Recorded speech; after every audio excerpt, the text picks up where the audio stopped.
Hello everyone, welcome back to my series classes. A very good morning to all of you. So today is 9th of September और 9th of September तक के जितने भी important current affairs बनते हैं हम discuss करेंगे इस वीडियो में. सो स्टार्ट करते हैं. सो फर्स्ट न्यूज़ है हमारी. देखिए हम डिटेल में न्यूज़ डिस्कस करेंगे. सो आप पेन और एक नोटबुक ले लीजिए. बिना नोट्स बनाए आपको भूल जाओगे. मैं बहुत सारी डिटेल बताने वाला हूँ उसके साथ साथ, ठीक है. सो स्टार्ट करते हैं. आंध्र प्रदेश सरकार ने लोरेल्डल agro processing India means leaf की फुल फॉर्म मैंने आपको बताई. लोरेल्डल एग्रो प्रोसेसिंग इंडिया ने राज्य में खाद्य प्रसंस्करण के दायरे को बढ़ाने के लिए एक समझौते पर हस्ताक्षर किए हैं. अब लीफ क्या है, क्या ये समझौता है, इसके बारे में बात करते हैं. देखिए बेसिकली जो राज्य सरकार में वर्तमान देश में आम, चूना, टमाटर, अंडे, केला, मिर्च, झींगा के उत्पादन में शीर्ष स्थान पर है. कौन? आंध्र प्रदेश. ठीक है. किस किस में? आम, चूना, टमाटर, अंडे, केला, मिर्च और झींगा उत्पादन में.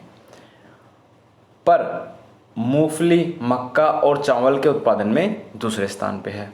आपको ये बात पता चल गई. ठीक है. अब देखिए लीफ ने खाद्य प्रसंस्करण पर विशेष ध्यान देने के साथ किसानों की आय को बढ़ावा देने के लिए, तो बेसिकली जब भी कोई भी ऐसी चीज़ की जाती है जो कि फार्मिंग से रिलेटेड है तो उसमें एक बेसिक आपको ये तो पता होना चाहिए कि ये किसानों की आय को बढ़ाने के लिए किया जाता है. ठीक है. फिर देखिए आंध्र प्रदेश सरकार के उद्योग विभाग और वाणिज्य विभाग के अंतर्गत आने वाले आंध्र प्रदेश खाद्य प्रसंस्करण सोसाइटी ताड़ेपल्ली गुटूर के साथ समझौता किया है. एकीकृत खाद्य पार्क योजना की यह पहल किसानों के लिए उच्च आय सुनिश्चित करने की दिशा में एक पहल है. अगर एग्ज़ाम में कुछ इंपॉर्टेंट क्वेश्चन आ सका तो सिर्फ ये आएगा कि ये किस स्टेट द्वारा स्टार्ट की गई है लीफ. ठीक है. और बाकी आंध्र प्रदेश के मुख्यमंत्री आपको पता है वाई.एस. जगनमोहन रेड्डी और राज्यपाल है वहाँ के बिश्वभूषण हरिचंदन. ठीक है. सो ये न्यूज़ थी फर्स्ट आंध्रा से. सेकेंड न्यूज़ है संविधान की वकालत करने वाले स्वामी केशवनाथ. क्या है? संविधान की वकालत करने वाले स्वामी केशवानंद भारती का निधन. तो हाल ही में देखिए केरल के स्थित इडनीर मठ के प्रमुख केशवानंद भारती, ये केरल से है. ठीक है. इनका निधन हो गया है. ये सुप्रीम कोर्ट के ऐतिहासिक निर्णय की किसी भी परिस्थिति में संविधान की मूल संरचना को संसद द्वारा संशोधित नहीं किया जा सकता. इनके लिए इन्होंने बहुत फाइट की थी कि कोई भी सिचुएशन हो संविधान की जो मूल संरचना है मीन्स जो बेसिक फाउंडेशन है उसको संसद द्वारा संशोधित नहीं किया जा सकता. और ये याचिकाकर्ता के रूप में प्रसिद्ध थी. ठीक है. और इनके बारे में कुछ इंपॉर्टेंट चीज़ें बात करें तो ये 1973 में याचिका दायर की गई थी जिसमें केरल सरकार द्वारा मठ की संपत्ति पर प्रतिबंध लगाने के कार्य को चुनौती दी गई थी. केशवानंद भारती मामले में सुप्रीम कोर्ट के 13 सदस्यीय पीठ ने बहुमत 7-6 की, मतलब एक मीटिंग बैठी थी जिसके अंदर जो जजेस थे उनका डिसीजन था 7, एक तरफ 7 थे एक तरफ 6 थे. तो 7 वाले जो मेजोरिटी होती है वो विन होती है. ठीक है. तो 7 वालों के अकॉर्डिंग ही चला गया था. ठीक है डिसीजन. सो ये थी यहाँ की न्यूज़ केरला से. लेट्स मूव ऑन द हमारी न्यूज़ 3. तो नेक्स्ट न्यूज़ है हमारी फेसबुक स्वामित्व वाले, मतलब आपको सबको पता है कि व्हाट्सअप, हम जब भी व्हाट्सअप ऑन करते हैं तो उस पर फेसबुक लिखा आता है, मतलब वो फेसबुक की कंपनी है. ठीक है. तो फेसबुक स्वामित्व वाले व्हाट्सएप ने छात्रों में साइबर सुरक्षा के बारे में जागरूकता पैदा करने के लिए साइबर पीस फाउंडेशन के साथ साझेदारी की है. तो बेसिकली ये ज़रूरी भी था क्योंकि आप लोगों को आजकल साइबर क्राइम बहुत देखने को मिलता है.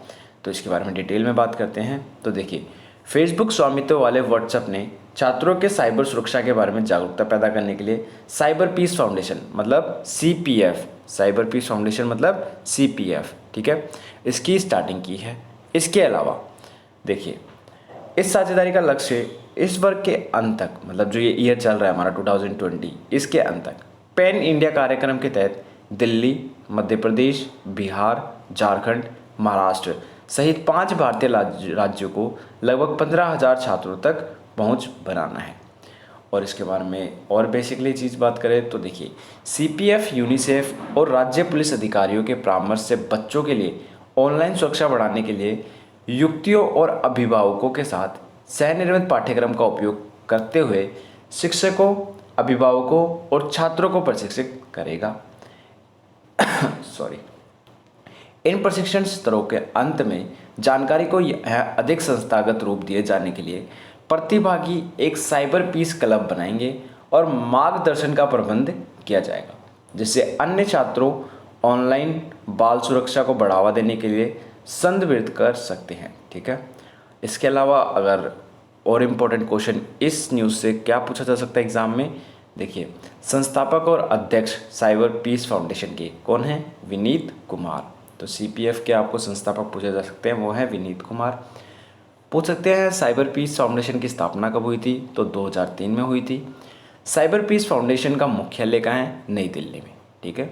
सो ये बेसिकली हमने न्यूज़ पढ़ी है साइबर पीस फाउंडेशन के बारे में। ठीक है। आइए बात करते हैं हमारी नेक्स्ट न्यूज़ पे, जो कि आपको स्क्रीन पे ऑलरेडी दिखाई दे रही है। उपराष्ट्रपति वेंकैया नायडू ने, हमारे उपराष्ट्रपति हैं वेंकैया नायडू, उन्होंने हाल ही में the state of young child in India report जारी की है। कौन सी? The state of young child in India title जारी किया है। विदेश और आर्थिक नीति के रिश्ते को आगे बढ़ाने में परिषद एक महत्वपूर्ण भूमिका निभाएगा। चलिए आइए इसके बारे में डिटेल में बात करते हैं। तो देखिए, बेसिकली इस रिपोर्ट को पॉलिसी वकालत करने वाले संगठन मोबाइल क्रेज द्वारा तैयार किया गया है। तो आपसे पूछा जा सकता है कि ये रिपोर्ट किसके द्वारा तैयार की गई है? तो आप सिंपली बोलोगे मोबाइल क्रेज द्वारा। ठीक है। फिर रिपोर्ट देश में स्वास्थ्य और पोषण पर तैयारी की गई है, मतलब हमारी जो हेल्थ है, हमारा जो न्यूट्रिशन है, उन सबको माइंड में रखते हुए ये रिपोर्ट बनाई गई है। फिर बात करें रिपोर्ट के अनुसार, भारत में 21% में से 6 साल से कम उम्र के 159 मिलियन बच्चे कुपोषित हैं। So you can see that as I told you that Maharashtra में बहुत चाइल्ड रेट जो है बहुत गंदी है, वहाँ पे डेथ बहुत ज़्यादा होती है बच्चों की। वैसे ही ये न्यूज़ है हमारी। तो देखिए, ये डाटा देख लीजिए एक बार। देखिए, बेसिकली जो 21% में से 6 साल के कम उम्र के बच्चे 159 मिलियन बच्चे कुपोषित हैं। ठीक है। और 36% बच्चे जो हैं 36% बच्चे जो हैं उनका वज़न कम है, वो अंडर वेट हैं। ठीक है। और 38% बच्चे क्या है? टीका नहीं लगता उनका टाइम पे, टीका नहीं लगता उनको टाइम पे, 38% बच्चों को। ठीक है। और बाल पोषण, स्वास्थ्य देखभाल, शिक्षा और अन्य सुरक्षा सेवाओं पर किए खर्च के विश्लेषण के अनुसार भारत में 2018 से 19 के दौरान प्रति बच्चे पर 1723 रुपये खर्च किए गए हैं पर बच्चे पे। ठीक है।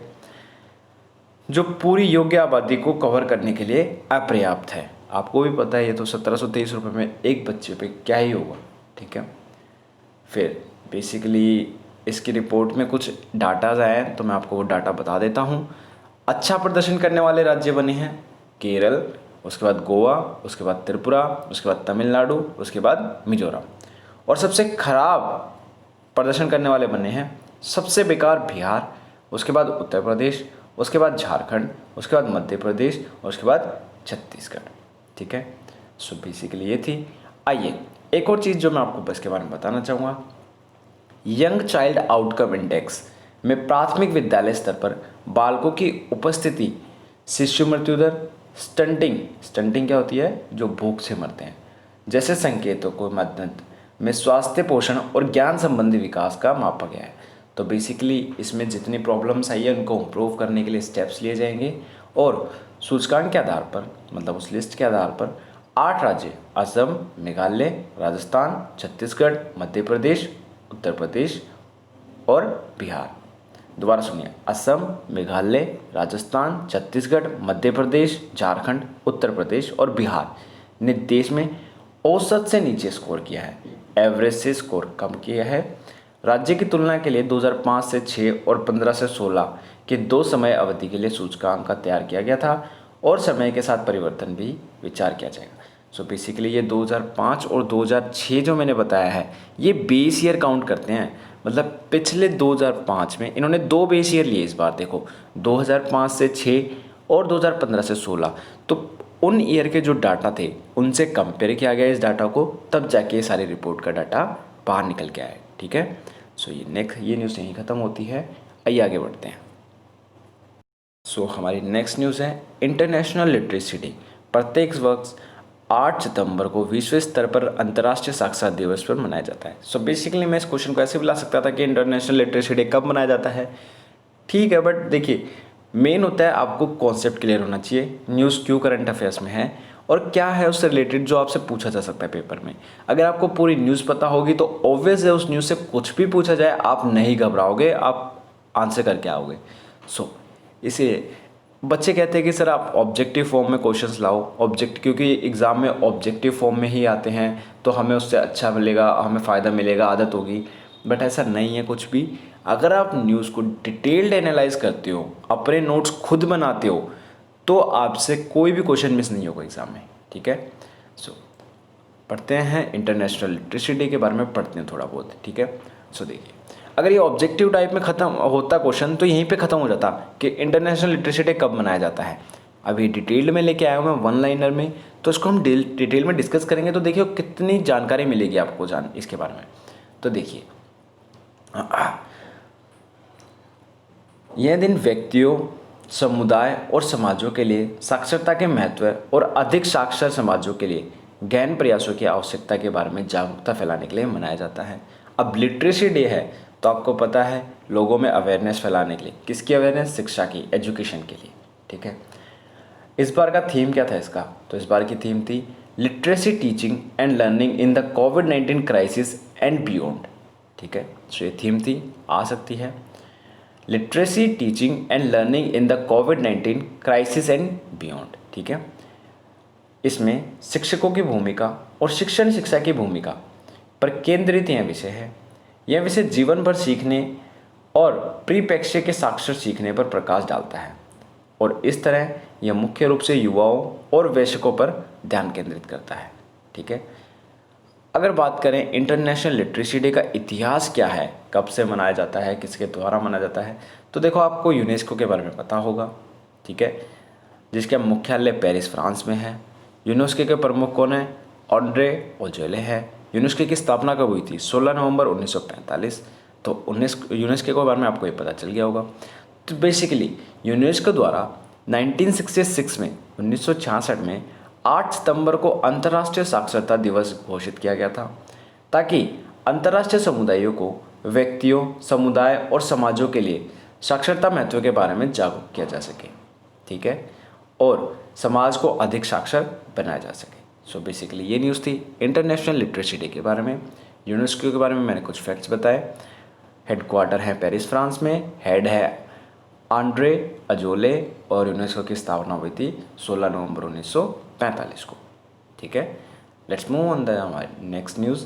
तो नेक्स्ट न्यूज़ हमारी है भारत के साथ ऑस्ट्रेलिया की विदेश और आर्थिक नीति के रिश्तों को आगे बढ़ाने परिषद में एक महत्वपूर्ण भूमिका निभाएगा। क्या महत्वपूर्ण भूमिका निभाएगा, देखिए मैं आपको बताता हूँ। मैथ्यू हेडन, वैसे तो ये मैं न्यूज़ ऑलरेडी आपको बता चुका हूँ। तो मैथ्यू हेडन और भारतीय मूल के राजनेता कौन, लीसा सिंह को व्यापार प्रतिनिधित्व नियुक्त किया गया है। किसका व्यापार, मतलब जो ट्रेड होता है हमारा। तो ऑस्ट्रेलिया के क्रिकेटर मैथ्यू हेडन को नियुक्त किया गया है भारत में व्यापार प्रतिनिधि। ठीक है, ये आपको न्यूज़ में ऑलरेडी डिस्कस कर चुका हूँ तो इसको हम ज़्यादा डिटेल में नहीं जानेंगे। बस इसके बारे में ये सुन लेते हैं कि बेसिकली ये हमारे ट्रेड को बढ़ावा देने के लिए है। ठीक है, सो इसमें इंपॉर्टेंट पूछा जा सकता है ऑस्ट्रेलिया के प्रधानमंत्री कौन है, तो स्कॉट मॉरिसन है। ऑस्ट्रेलिया की मुद्रा क्या है, ऑस्ट्रेलियन डॉलर है। ऑस्ट्रेलिया की राजधानी क्या है, कैनबरा, जो आप सबको पता है। ठीक है, थोड़ा सा बात कर लेते हैं मैथ्यू हेडन के बारे में। तो मैथ्यू हेडन ऑस्ट्रेलिया के पूर्व क्रिकेटर हैं जिन्होंने ऑस्ट्रेलिया में 103 टेस्ट खेले हैं। ठीक है, और बेसिकली जो हमारी ये इनको नियुक्त किया गया है उनको बेसिकली आर्थिक नीति के रिश्तों को आगे बढ़ाने और परिषद के महत्वपूर्ण भूमिका निभाएगा। ठीक है, सो बेसिकली इतनी न्यूज़ थी ये। आगे बढ़ते हैं। देखिए, सो जो हमारी नेक्स्ट न्यूज़ है वो किससे रिलेटेड है, वो हमारे रिलेटेड है realising opportunities of 21st century for all. इस बैठक की अध्यक्षता सऊदी अरब के शिक्षा मंत्री। देखिए बेसिकली हुआ क्या, मैं आपको बताता हूँ। अभी हाल ही में क्या हुआ है, वर्ष 2020 में अंत में सऊदी अरब द्वारा आयोजित की जाने वाली शिक्षा मंत्रियों की बैठक G20 लीडर समिट 2020 के लिए शेरेपा ट्रक के तहत आयोजित की जाएगी। ठीक है, तो सऊदी अरब की अध्यक्षता में G20 की 2020 की गतिविधियों में निम्नलिखित विषय का चयन किया गया है। तो इसका विषय था realising opportunities of 21st century for all. ठीक है, इस बैठक की अध्यक्षता किसने की है? सऊदी अरब के शिक्षा मंत्री अहमद अल असीख ने की है। ठीक है, और जहां भारत का प्रतिनिधित्व केंद्रीय शिक्षा मंत्री कौन है? रमेश पोखरियाल निशंक। ठीक है, बैठक का फोकस किस चीज़ पे होगा? देखिए यह बैठक 3 चिन्हित किए गए क्षेत्रों में है। कौन कौन से एरिया हैं, कौन कौन से पैरामीटर्स हैं जिसके पे इसका फोकस होगा? संकट के समय शिक्षा निरंतरता, मतलब कि कोई भी सिचुएशन हो शिक्षा नहीं रुकनी चाहिए, वो कंटिन्यूसली ओपन। जैसे अभी कॉलेजेस बंद हैं, स्कूल्स बंद हैं, बट ऑनलाइन क्लासेस चल रही है, शिक्षा रुकी नहीं। तो निरंतरता, शिक्षा में निरंतरता, बाल शिक्षा और शिक्षा का अंतर्राष्ट्रीय पर सदस्य देशों को अनुभव पर चर्चा, है ना, और साझा करने के लिए आयोजित की गई है। ठीक है, पता चल गया। अब थोड़ी सी बात कर लेते हैं G20 के बारे में, क्योंकि आपको पता है ये पूछा जा सकता है इसके बारे में। तो G20 में 19 देश और यूरोपीय संघ से मिलकर बना संगठन है, समझ गए। तो यूरोपीय संघ यूरोपीय संघ में ही कुछ इम्पोर्टेंट देश हैं। ठीक है, 19 देश अलग से हैं और यूरोपीय संघ है। अब मुझे कमेंट बॉक्स में कमेंट करके ये बताना कि यूरोपियन संघ में कितनी कंट्रीज़ है और कौन कौन सी है। ठीक है, फिर बात करते हैं G20 के 19 सदस्यों में। मैं 19 सदस्यों के नाम तो मैं बता देता हूँ आपको। अर्जेंटीना, ऑस्ट्रेलिया, अफ्रीका, कनाडा, चीन, France, Germany, Bharat, Indonesia, Italy, Japan, Mexico, Korea गणराज्य, रूस, सऊदी अरब, दक्षिणी अफ्रीका, टर्की, ब्रिटेन और अमेरिका शामिल है। और एक इम्पॉर्टेंट न्यूज़, सऊदी अरब की राजधानी क्या है? तो रियाद है, और मुद्रा क्या है? Saudi riyal. तो ये चीज़ पूछी जा सकती है एग्ज़ाम में। ठीक है, हमारी नेक्स्ट न्यूज़ है DRDO को लेकर। तो देखिए, रक्षा अनुसंधान और विकास संगठन ने hypersonic technology demonstrator vehicle HSTDV का सफलतापूर्वक परीक्षण किया है। तो क्या है ये न्यूज़, इसके बारे में मैं आपको डिटेल में बताता हूँ। तो देखिए, सो बेसिकली DRDO हर बार कुछ ना कुछ न्यू करता रहता है। तो इस बार DRDO ने क्या न्यू करा है? देखिए, जो DRDO उन्होंने हाल ही में HSTDV का सफलतापूर्वक निरीक्षण किया है। तो जो ध्वनि की गति तुलना में 6 गुना अधिक क्षमता वाला मानव रहित स्क्रैमजेट वाहन है। देखिए, आपको नहीं समझ में आया होगा, मैं आपको अच्छे से समझाता हूँ। पहले इसके बारे में डिटेल में बता देता हूँ। ठीक है, HSTDV स्वदेशी रूप से विकसित हाइपरसोनिक वायु श्वास स्क्रैमजेट तकनीक का परीक्षण करता है। स्क्रैमजेट वायु श्वास जेट इंजन का एक प्रकार है जो ध्वनि की गति की तुलना में बहुत अधिक गति वाले एयर फ्लो को संभालने की क्षमता रखता है। हाइपरसोनिक क्रूज यान को एक विशेष सॉलिड रॉकेट मोटर का उपयोग करके लॉन्च किया गया था, जो इसे 30 किलोमीटर की ऊंचाई तक ले जाएगा। योजना के अनुसार क्रूज वाहन लॉन्च वाहन से अलग हो गया और हवा लेने लगा। हाइपरसोनिक दहन निरंतर बना रहा और क्रूज यान अपने निर्धारित रास्ते पर ध्वनि की गति को तुलना में 6 गुना अधिक वेग से चलता रहा, जो 20 सेकंड से अधिक समय तक का लगभग 2 किलोमीटर प्रति सेकंड है। ईंधन इंजेक्शन और स्क्रैमजेट के ऑटो इग्निशन जैसी महत्वपूर्ण घटनाओं ने तकनीकी प्रयोगता का प्रदर्शन किया। सो ये मैंने आपको बताया HSTDV के बारे में। और यह परीक्षण ओडिशा तट के पास व्हीलर द्वीप में doctor APJ Abdul Kalam launch complex से किया गया था। इसके साथ भारत अब अमेरिका, रूस और चीन के उस एलीट क्लब में शामिल हो गया है जिसने हाइपरसोनिक प्रौद्योगिकी का विकास और सफलतापूर्वक परीक्षण किया हुआ है। तो अच्छी न्यूज़ है ये। इसके अलावा आपसे पूछा जा सकता है कि DRDO के अध्यक्ष कौन है? तो जी सतीश रेड्डी है और डीआरडीओ के मुख्यालय तो नई दिल्ली में है। ठीक है, नेक्स्ट न्यूज़। नेक्स्ट न्यूज़ है वैश्विक बहुआयामी गरीबी सूचकांक, जिसे इंग्लिश में बोलते हैं हम global multi dimensional poverty index MPI की निगरानी करने के लिए नीति आयोग राष्ट्र द्वारा राष्ट्रीय फ्रेमवर्क का निर्माण किया जा रहा है।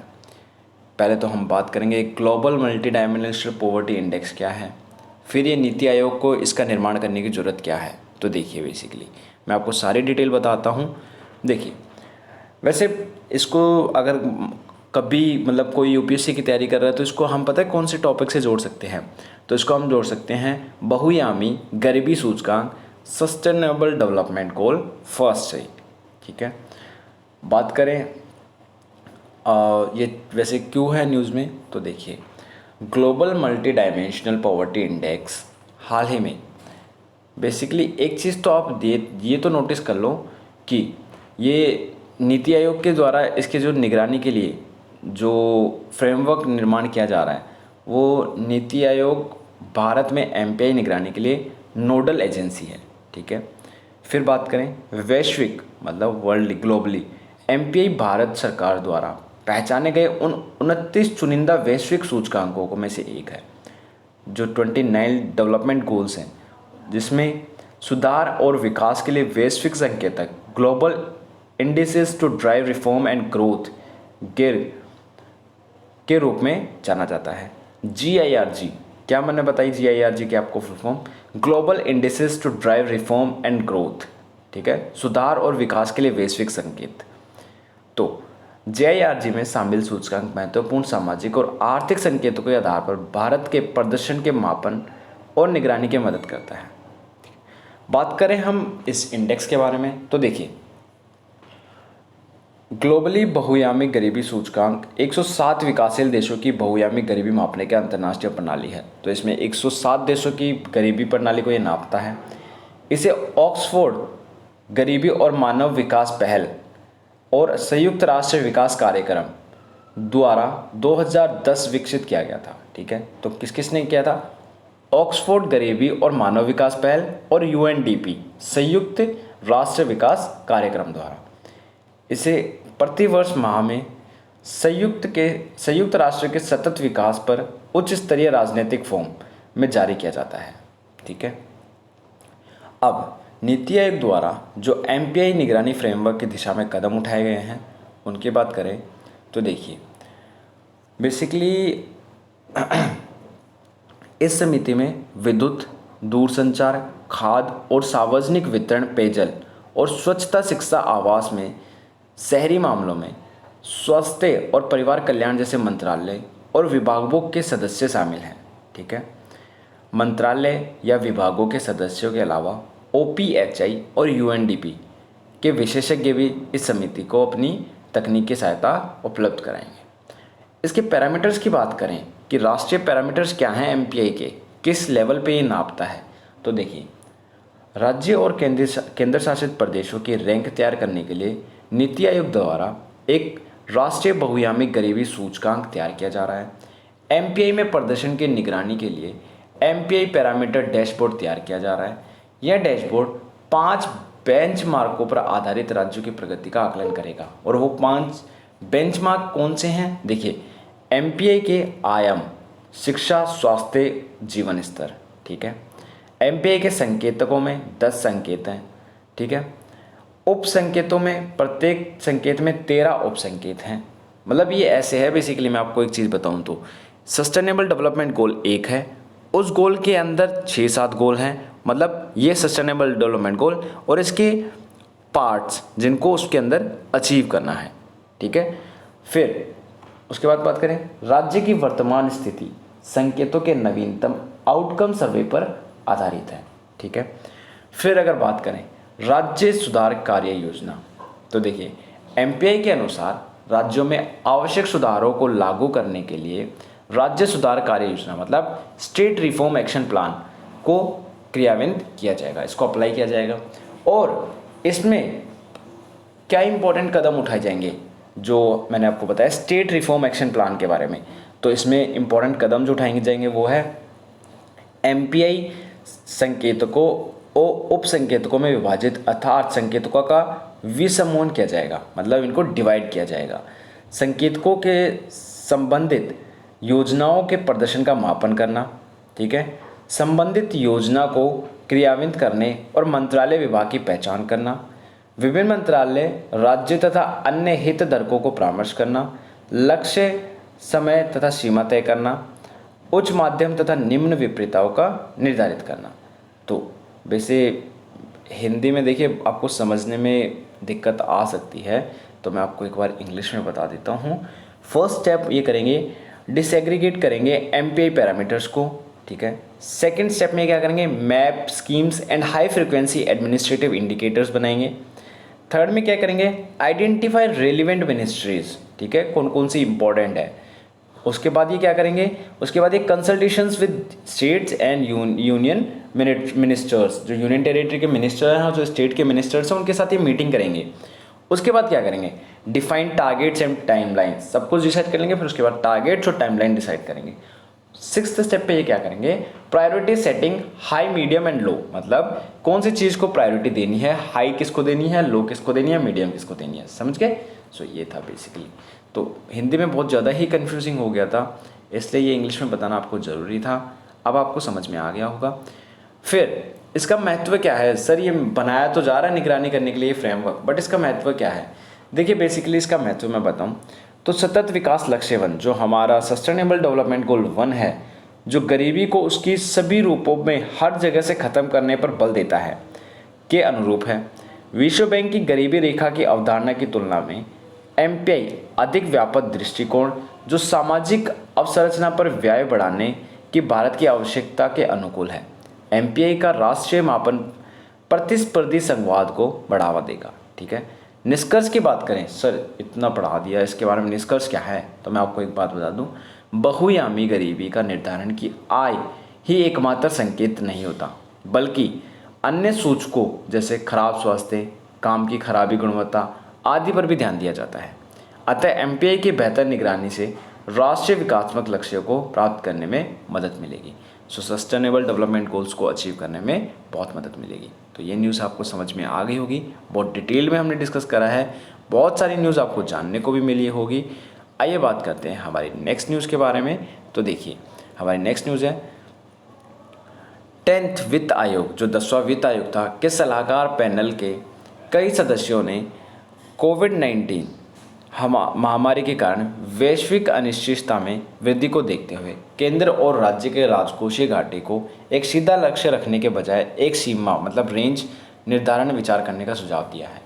तो बेसिकली देखिए कोविड-19 से रिलेटेड मैं नहीं देता इतनी प्रेफरेंस कि कोविड-19 से रिलेटेड आपके पेपर में कोई एमसीक्यू पूछा जाएगा या कुछ पूछा जाएगा।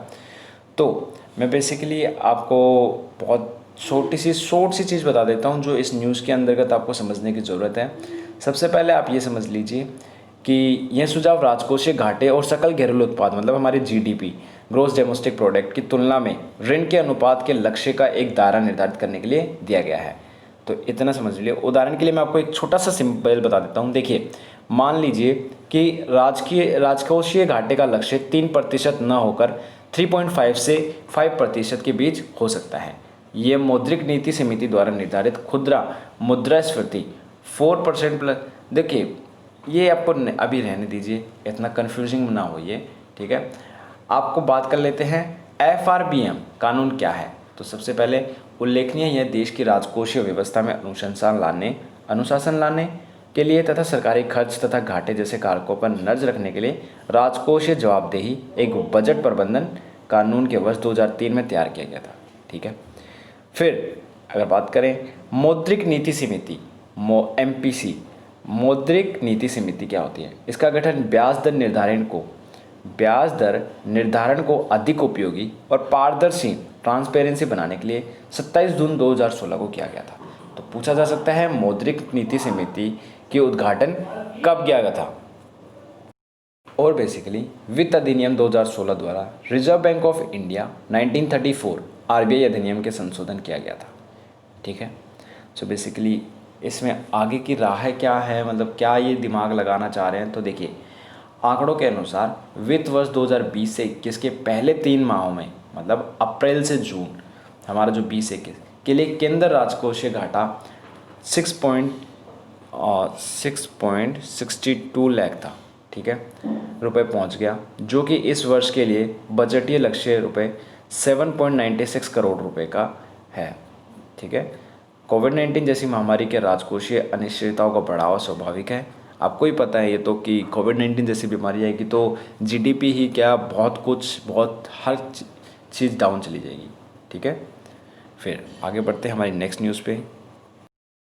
देखिए नेक्स्ट न्यूज़ है 7 सितंबर 2020 को विश्व में पहली बार international day of clean air for blue sky का आयोजन किया गया है। क्या आयोजन है ये, क्या है ये, देखिए बताता हूँ। बेसिकली इस अवसर पर आयोजित वेबिनार के संबोधित करते हुए केंद्रीय पर्यावरण और वन और जलवायु परिवर्तन मंत्री कौन है हमारे, प्रकाश जावड़ेकर ने कहा है कि सरकार देश के सबसे प्रदूषित 122 शहरों में वायु प्रदूषण के स्तर को कम करने के लिए प्रतिबद्ध है। इसके प्रमुख बिंदु हैं एयर इंडेक्स क्वालिटी के बारे में आपको पता होना चाहिए, उसके माध्यम से निगरानी रखने शुरू की गई थी और वर्तमान में 8 मानकों पर प्रदूषण की स्तर निगरानी की जा रही है, मतलब 8 पैरामीटर्स हैं, ठीक है। वर्तमान में देश में BS4 भारत स्टैंडर्ड 6 मानकों का अपनाया गया है और गुणवत्ता वाले पेट्रोल तथा डीजल उपलब्ध कराए गए हैं, जो प्रदूषण से लड़ने के लिए एक महत्वपूर्ण पहल है। पर्यावरण मंत्री के अनुसार बीते कुछ वर्षों में सरकार द्वारा सड़कों और राज्य मार्गों का निर्माण काफ़ी तेज़ी से हो रहा है और इसके कारण गत वर्ष की तुलना में प्रदूषण कम हो रहा है, ठीक है।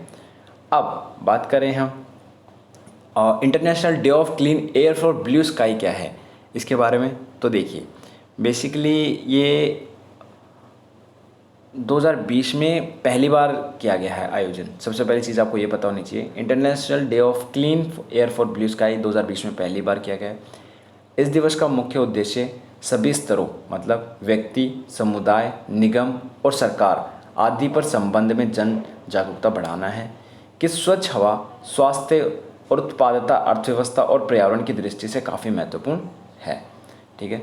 साथ ही इस दिवस का उद्देश्य वायु गुणवत्ता जैसी महत्वपूर्ण विषयों पर कार्य करना वाले विविध अंतर्राष्ट्रीय हितधारकों की एक साथ लेना और एक रणनीति गठबंधन तैयार करना है, ठीक है। संयुक्त राष्ट्र महासभा ने 74वें स्तर के दौरान 19 दिसंबर 2020 को international day of clean air for blue sky आयोजित करने का संकल्प अपनाया था। वर्ष 2020 के दिवस की थीम क्या है, क्लीन एयर फॉर ऑल। क्या है theme, clean air for all. वायु प्रदूषण क्या है, आप सबको पता है वायु प्रदूषण क्या है, पता हो गई, फिर भी एक बार बात कर लेते हैं। वायु प्रदूषण का अभिप्राय विभिन्न प्रकार की मानवीय गतिविधियाँ, हम लोगों की जो ह्यूमन एक्टिविटीज़ हैं, जैसे ईंधन, कृषि और खेती के अक्षम दहन के कारण वातावरण में उत्सर्जित गैसों और कणों से उत्पन्न स्थिति से है, ठीक है। वायु प्रदूषण, एयर पोल्यूशन की बात बता रहा हूँ मैं, ठीक है। वायु प्रदूषण से कुछ प्राकृतिक स्रोत भी होते हैं, जैसे ज्वालामुखी क्रिया, इनको तो ये नेचुरल होते हैं, इनको तो हम रोक ही नहीं सकते, ठीक है।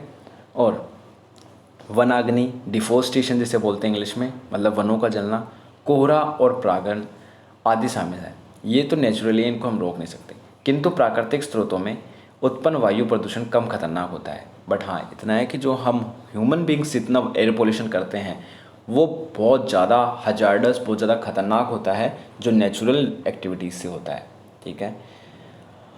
अगर बात करें कि इसमें एयर को अभी क्या सिचुएशन है एयर पोल्यूशन की, तो देखिए एक अनुमान के अनुसार संपूर्ण विश्व का लगभग 92% हिस्सा वायु प्रदूषण के खतरे का सामना कर रहा है, ठीक है, समझ रहे हो, 92% हिस्सा वायु प्रदूषण के खतरे का सामना कर रहा है, जिसमें प्रत्येक वर्ष अनुमानित 7 मिलियन लोगों की मृत्यु समय से पहले हो जाती है।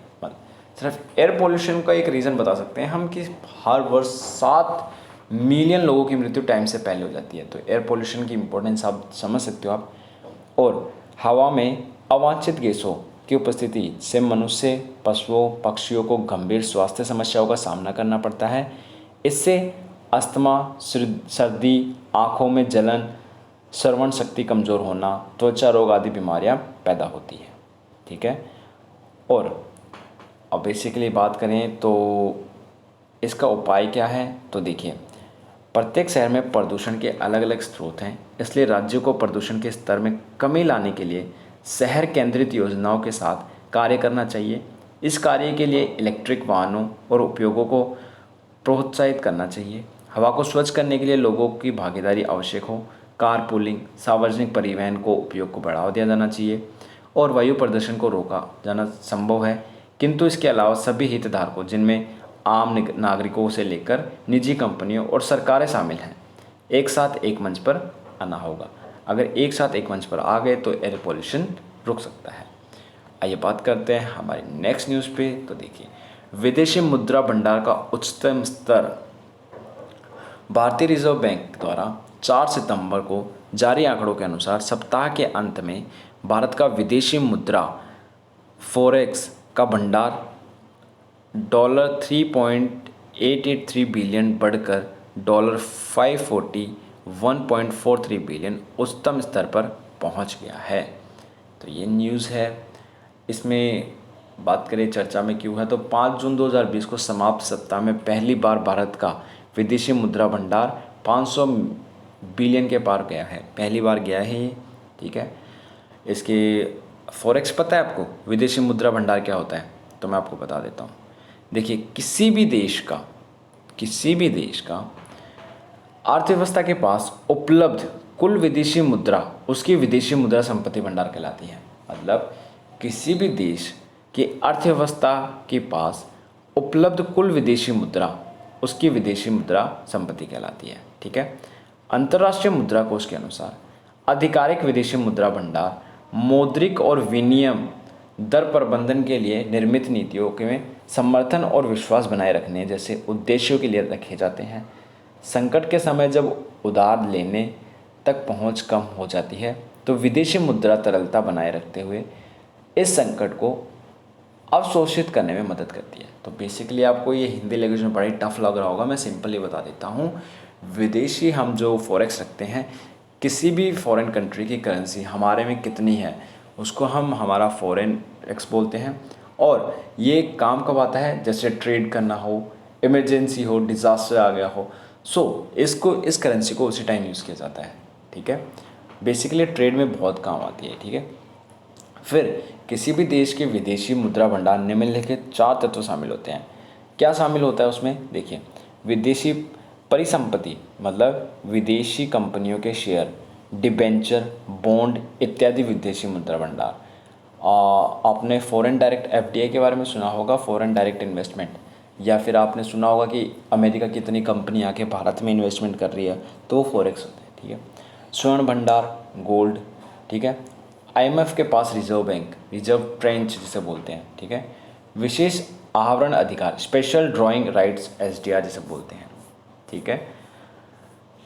अब बात करें इसके बाद, देखिए इसके बाद हमें इतना कुछ खास बात करने की ज़रूरत है नहीं, बस आप ये सुन लीजिए कि अर्थव्यवस्था में स्लो डाउन के बावजूद विदेशी मुद्रा भंडार में वृद्धि दर के कारण, मतलब आप बोलोगे सर लॉकडाउन चल रहा था फिर भी इंडिया में विदेशी मुद्रा भंडार मतलब बढ़ा कैसे, ये कैसे, तो देखिए विदेशी मुद्रा भंडार में वृद्धि के प्रमुख कारण भारतीय स्टॉक बाजार में विदेशी पोर्टफोलियो निवेश और प्रत्यक्ष विदेश निवेश मतलब एफडीआई, फॉरेन डायरेक्ट इन्वेस्टमेंट में वृद्धि है। विदेशी निवेशकों ने पिछले कई महीनों में भारतीय कंपनियों में हिस्सेदारी और कई जगहों पे इन्होंने शामिल किया है, इन्वेस्टमेंट किया है, ठीक है। अगर अब हम बात करें इसके आगे की राह क्या है, तो देखिए बेसिकली निवेश प्रतिबंधों को कम करके एफडीआई को और अधिक उदार बनाया जाना चाहिए, ठीक है। चालू खाते में और अधिक उदारीकरण किया जा सकता है। बुनियादी ढांचे की परियोजनाओं के वित्त पोषण के लिए धन का उपयोग किया जा सकता है जिससे अधिक रिटर्न प्राप्त किया जा सके, ठीक है। तो ये हमने बात करी है हमारी रिजर्व बैंक के बारे में, RBI bank of India, reserve bank of India के बारे में।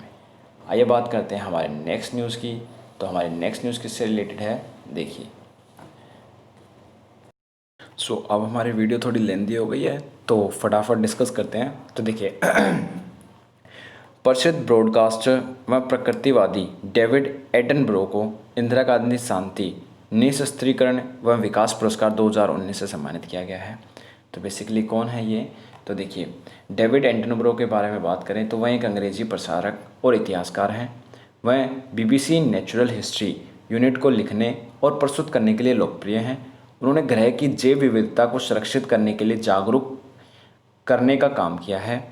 और इंदिरा गांधी शांति निःशस्त्रीकरण व विकास पुरस्कार की बात करें तो यह पुरस्कार इंदिरा गांधी ट्रस्ट द्वारा 1986 से प्रदान किया जा रहा है।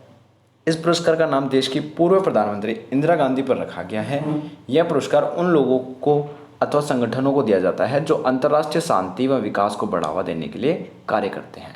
ठीक है, आगे बढ़ते हैं। सो नेक्स्ट न्यूज है, 7 सितंबर 2020 को न्यू डेवलपमेंट बैंक के प्रमुख केवी कामंत के नेतृत्व में 5 सदस्यीय समिति ने भारतीय रिजर्व बैंक को अपनी रिपोर्ट सौंपी है। ठीक है, तो किस चीज़ में रिपोर्ट सौंपी है ये? तो ये रिपोर्ट सौंपी गई है, पैनल का गठन कोविड-19 महामारी से प्रभावित ऋणों के एक मुश्त पुनर्गठन के लिए वित्तीय मानकों की सिफारिश के लिए किया गया है। तो बेसिकली पैनल ने उस राशि को पहचान नहीं की जो पुनर्गठन के लिए आवश्यक होगी। हालांकि हितधारकों और रेंटिंग एजेंसियों के साथ और कंपनियों के वित्तीय रिपोर्ट के अध्ययन के बाद चर्चा के आधार पर सिफारिशें प्रदान की गई है। पैनल में निम्नलिखित क्षेत्रों को पहचान की गई है, जैसे कि ऊर्जा, निर्माण, सड़कें, लोहा इस्पात, अलोहा धातु, रियल एस्टेट, सड़कें, कपड़ा, उपभोक्ता टिकाऊ वस्तुएं, रसायन, औषधि निर्माण, रत्न आभूषण, लॉजिस्टिक्स, सीमेंट, होटल, रेस्टोरेंट, पर्यटन, tourism, auto parts, plastic products. ठीक है, तो ये सब विमानन, शिपिंग, चीनी, ये सारी चीज़ें। तो बेसिकली ये बनाया गया है। और बेसिकली ये बनाया क्यों गया है तो आपको ये पता होना चाहिए। ये बनाया गया है हमारी अर्थव्यवस्था को एक पैरामीटर्स के थ्रू वो करना, एनालाइज करना। ठीक है, एक इम्पॉर्टेंट न्यूज़ ये भी है, भारतीय अंतरिक्ष अनुसंधान संगठन 2021 के आरंभ में चंद्रयान 3 को लॉन्च करने के लिए कार्य कर रहा है। तो अच्छी बात है। और इसके अलावा हालांकि ये मिशन 2020 में ही लॉन्च किया जाना था, पर कोरोना वायरस ने तो क्या क्या चीज़ें डिले नहीं करा दी है। ठीक है, सो आपको पता है चंद्रयान 3 और सी में और बेसिकली 2 के बारे में आप सबको डिटेल पता होगा। GSLV MK3 से लॉन्च किया गया था। ठीक है, सो वो सारी चीज़ें आपको पहले आपको पता भी होगा। ऑर्बिटर और लैंड रोवर, इन सब के बारे में पता होगा आपको। ठीक है, आगे बढ़ते हैं। इसलिए इकोनॉमी से रिलेटेड एक और न्यूज़ है, 7 सितंबर 2020 को राष्ट्रीय सांख्यिकी कार्यालय ने household social consumption education in India as a part of 75th round of national sample survey पर अपनी रिपोर्ट जारी की है। और ये रिपोर्ट बेसिकली जुलाई 2017 और जून 2018 की अवधि के बीच साक्षरता का राज्यवार विवरण प्रदान करना है। और मुख्य बिंदु हैं इसके इस सर्वेक्षण के अनुसार केरल में देश का साक्षरता दर सबसे अधिक है। राज्य के लगभग 96.2 लोग साक्षर हैं वहाँ पे केरल में। और आंध्र प्रदेश में 66 है, जो कि सबसे नीचे आता था। और दिल्ली में दूसरी सबसे अच्छी साक्षरता है 88.7। तो दिल्ली आई। ठीक है, उत्तराखंड 87.6, हिमाचल प्रदेश 86.6। सो बेसिकली ये डाटा है। और टोटल भारत की साक्षरता दर करें तो 77.7 है। तो ये आपको पता होनी चाहिए, 777 से याद कर लेना हमारे इंडिया की साक्षरता दर। ठीक है, ग्रामीण क्षेत्रों में साक्षरता दर 73% है। ठीक है, ग्रामीण क्षेत्रों में अच्छी चीज़ है ये, मतलब अच्छी है, क्योंकि शहरों क्षेत्रों में 87 है तो ज़्यादा फर्क नहीं है, इसमें जल्दी ही कवर हो जाएगा ये। ठीक है, नेक्स्ट न्यूज़ है, भारत और इजराइल और अमेरिका ने हाल ही में वर्चुअली एक शिखर सम्मेलन आयोजित किया है। और किसके लिए किया है? वो 5G तकनीक के एक साथ काम करने का फैसला किया है। और 2017 में इजराइल यात्रा के दौरान हमारे PM नरेंद्र मोदी जी ने त्रिपक्षीय शिखर सम्मेलन की शुरुआत की थी। सुरक्षा चिंताओं के कारण शिखर सम्मेलन के परिणामों का खुलासा नहीं किया गया था। ठीक है, सो ये बेसिकली भारत और इजराइल को रिलेटेड। चलो थोड़ा सी डिटेल में बात कर देता हूँ मैं आपको। देखिए, इजराइल भारत का तीसरा सबसे बड़ा रक्षा आपूर्ति करता है और यह इजराइल का रक्षा निर्यात का 40% हिस्सा है। इसमें ब्राक मिसाइलें, ठीक है, airborne warning and control system पर शक्तिशाली फॉल्कन रडार शामिल है। भारत में ड्रोन का बेड़ा पूरी तरह से इजराइल की तकनीकी पर आधारित होता है और कुछ सीधे इजराइल से खरीदे गए हैं। इजरायली ड्रोन के अलावा डीआरडीओ रक्षा अनुसंधान विकास संगठन ने भारत रुस्तम जैसे ड्रोन भी विकसित किए हैं। ठीक है, और यहीं पे बात करें अगर भारत और अमेरिका की, तो भारत अमेरिका ने 10 बिलियन अमेरिकी डॉलर मूल्य के रक्षा उपकरण आयात करता है और भारत और अमेरिका ने हाल ही में वर्षों में मजबूत रक्षा संबंध विकसित किए हैं। और जैसे कि 2018 में भारत सामरिक व्यापार प्राधिकरण के तहत लाइसेंस मुक्त अंतरिक्ष और रक्षा प्रौद्योगिकी की खरीद पर मंजूरी प्राप्त करने वाला तीसरा देश बना है। ठीक है, भारत और संयुक्त राज्य अमेरिका ने COMCASA communication compatibility and security agreement पर हस्ताक्षर किए हैं। ठीक है, सो ये सारी बातें हैं। आगे बढ़ते हैं हमारी नेक्स्ट न्यूज़ पे। तो हमारी नेक्स्ट न्यूज़ है 7 सितंबर 2020 को तमिलनाडु सरकार ने क्या किया है, हार्डवेयर विनिर्माण नीति जारी की है। और इस नीति की बात करें तो मुख्य उद्देश्य 2025 तक इलेक्ट्रॉनिक्स उद्योग के उत्पादन को 100 बिलियन अमेरिकी डॉलर तक बढ़ाना है। ठीक है, और इसके अलावा इसकी विशेषताएं की बात करें तो इस नीति के अनुसार राज्य सरकार द्वारा प्रदान किए जाने वाले प्रोत्साहन के अंदर सरकार द्वारा प्रदान किए जाने वाले प्रोत्साहन से अतिरिक्त हैं। इस नीति के तहत एमएसएमई क्षेत्र के लिए ईएसडीएम इकाइयों के लिए प्रोत्साहन का एक विशेष पैकेज तैयार किया जाएगा। ठीक है, और इसको डिफरेंट श्रेणियों में बांटा जाएगा, श्रेणी ए, बी एंड सी। ठीक है, और इनको जैसे मान लो ए में 200 करोड़ रुपए और 500 करोड़ रुपए के बीच निवेश के लिए पूंजीगत सब्सिडी 15% होगी। 500 करोड़ से अधिक के निवेश के लिए पूंजीगत सब्सिडी 18% होगी। श्रेणी बी की बात करें तो 200 करोड़ रुपए और 500 करोड़ रुपए के बीच, समझ गए हो, मतलब पैसे बजट के हिसाब से ये। ठीक है, फिर नेक्स्ट न्यूज़ की हमारी बात करें तो आज की हमारी जो लास्ट न्यूज़ है वो है अंतर्राष्ट्रीय 7 सितंबर 2020 को अंतर्राष्ट्रीय और सौर गठबंधन ने क्या किया है, पहले विश्व सौर प्रौद्योगिकी शिखर सम्मेलन का एजेंडा जारी किया है। शिखर सम्मेलन 8 सितंबर 2020 को आयोजित किया जाएगा। ठीक है, इसके बारे में मुख्य बिंदुओं की बात करें तो देखिए, इस शिखर सम्मेलन लगभग 8 पहलों को लाभ लॉन्च किया गया है। ठीक है, और मुख्य बिंदु की बात करें तो वर्ल्ड सोलर टेक्नोलॉजी समिट 4 बजे से 9:30 बजे के बीच आयोजित किया जाएगा और केंद्रीय 5 स्तर होंगे, वैश्विक सीईओ स्तर, विजन 2030 और उससे आगे, एक डिकार्बनाइज्ड ग्रिड की और क्रांतिकारी प्रौद्योगिकी और क्षेत्र से परे ऊर्जा।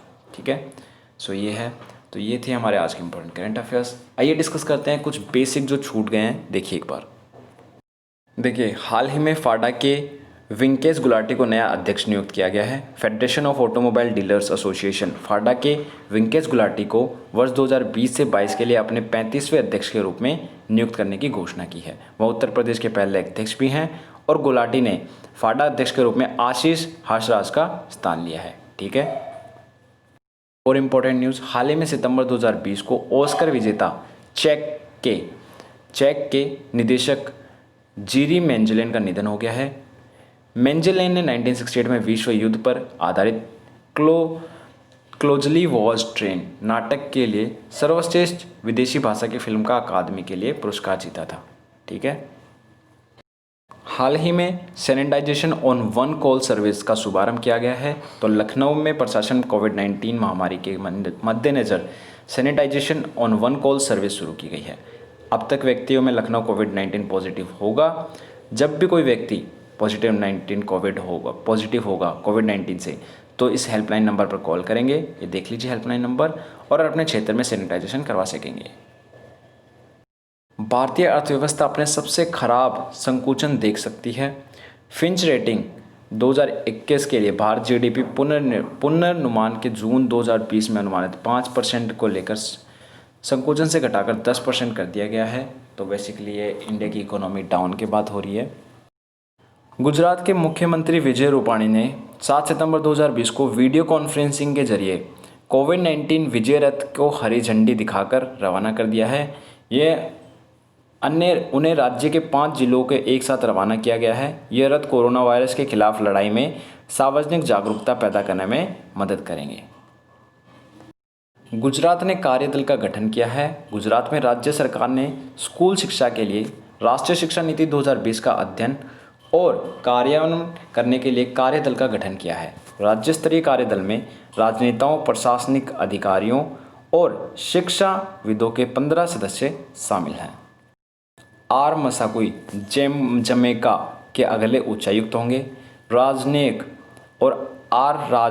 आर मुसाकाई को जमैका के लिए भारत के अगले उच्चायुक्त के रूप में नियुक्त किया गया है। वह वर्तमान में जिम्बाब्वे गणराज्य में भारत के राजदूत हैं। देखिए, विरुद्धनगर पूरी तरह से डिजिटल अर्थव्यवस्था वाला जिला है। तमिलनाडु के विरुद्धनगर जिले को केंद्र सरकार द्वारा राज्य का पहला पूर्ण डिजिटल अर्थव्यवस्था वाला जिला चुना गया है।